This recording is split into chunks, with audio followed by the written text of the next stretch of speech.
दोस्तों खेसारी लाल के जो आज अहिरान वाला गाना है वो गाना तो गर्दा मचा रहा है, तबाही भी मचा रहा है। लेकिन इस गाने के टाइटल से ने कुछ लोगों के प्रॉब्लम है और वो यूट्यूबर कौन सी जाति से आती है आप लोगों को पता ही है। पवन सिंह के टीम से है और पवन सिंह के इर्द गिर्द घूमते रहते हैं उनके साथ और ये जाति की बात कर रहे हैं, टारगेट खुद कर रहे हैं और जाति की बात कर रहे हैं। और भाई जहाँ है ना वहाँ चुप रह ले, तो इतना सुझाएंगे ना कि सूझ के राल हो जाएगा। तेरे को बोला था खेसारी लाल के गाने के बारे में कोई टिप्पणी करने के लिए, अपना काम से काम मतलब रख। ये ऐसे यूट्यूबर करके और वैसे ही बोल बोल के और जातिवाद के बढ़ावा देते हैं। अरे भाई चुप रहने, गाना टिपिकल है, गाना सुन रहे जिस तेरे को सुनने, तू चुतिया सुनने क्यों गया? मुझे ये नहीं लगता, भड़ुआ इंसान तू सुनने क्यों गया? नहीं तो तेरा नाम लूंगा, नहीं तो फोटो लगाऊंगा। तू सुनने क्यों गया? पवन सिंह के इर्द गिर्द एस से नाम है, समझ लेना।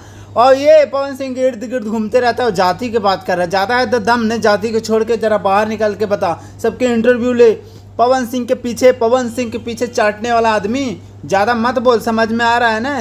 खेसारी लाल के गाना आ रहा है, गाने के बारे में तुझे कुछ नहीं बोलना है। तेरा गाना बाप के आएगा, हम लोग कुछ नहीं बोलेंगे। हम लोग के जैसा गाना है, जातिवाद आए, तुझे कोई प्रॉब्लम नहीं होना चाहिए, बता दे रहा हूँ। फाड़ के रख देंगे साले, फाड़ के। सो ज़्यादा कुछ नहीं बोलता हूँ। ओके बाय, वीडियो को शेयर कीजिए, चैनल को सब्सक्राइब कीजिए। Love you.